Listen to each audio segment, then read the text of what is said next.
நம்ம இப்போ எங்கே இருக்கிறோன்னா தும்பலி டேமில் இருக்கிறோம். தும்பலி டேம் ரொம்ப பல வருஷம் ஆச்சு. இப்போல்லாம் கலக்கா செடியும் துவரஞ்செடியாக இருக்குது. அருமையாக பச்சையாக இருக்குது, சூப்பராக. ஒரு 25 வருஷத்துக்கு முன்னாடி பார்த்தீங்கன்னா தும்பலி டேம் வந்து வருஷம் வருஷம் ரம்பிக்கும். இப்போ வந்து தண்ணி வரதில்ல, ஒன்றும் இல்லை.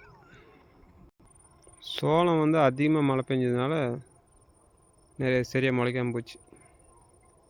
சோளம் அரைச்சதுலேருந்து ஒரு 4-5 நாள் தொடர்ந்து மழை.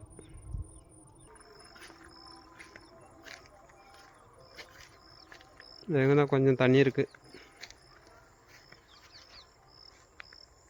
தண்ணிக்கு பக்கத்தில் சோளத்தட்டு விளைஞ்சிருக்கு. இதுவும் ரொம்ப அருமையாக பசுமையாக இருக்குது, சூப்பராக இருக்குது.